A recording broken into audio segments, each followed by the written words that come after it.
بسم اللہ الرحمن الرحیم۔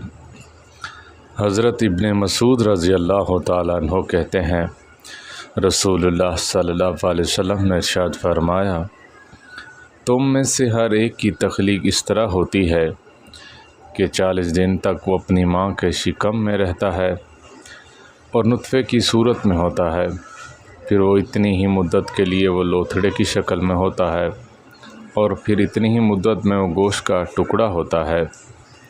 پھر اللہ تعالیٰ 4 باتوں کے ساتھ فرشتوں کو مبعوث فرماتے ہیں۔ اس وقت اس کا عمل، اس کی موت کا دن، اس کا رزق اور یہ بات کہ وہ نیک ہے یا بدبخت لکھتی جاتی ہے، اور پھر اس کے بعد اس میں روح پھونکی جاتی ہے۔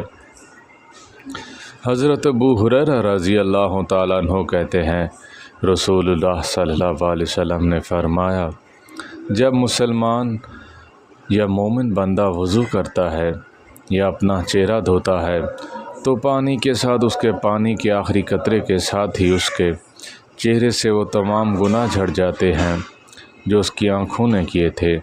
یا پھر اسی طرح کوئی بات فرمائی ہو، جب وہ اپنے ہاتھوں کو دھوتا ہے تو پانی کے ساتھ یا پانی کے آخری قطرے کے ساتھ وہ تمام گناہ جھڑ جاتے ہیں جو اس کے ہاتھ سے ہوئے، یہاں تک کہ وہ گناہوں سے پاک صاف ہو کر نکلتا ہے۔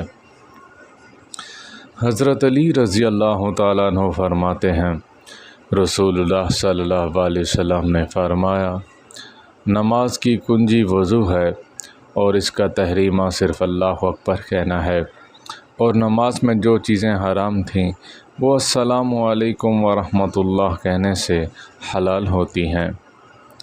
حضرت جابر رضی اللہ تعالیٰ عنہما کہتے ہیں، رسول اللہ صلی اللہ علیہ وسلم نے فرمایا، نماز جنت کی کنجی ہے اور نماز کی کنجی وضو ہے۔ اللہ تعالی ہم سب کو عمل کرنے اور آگے پھیلانے کی توفیق عطا فرمائے۔ وآخر دعوانا ان الحمد للہ رب العالمین۔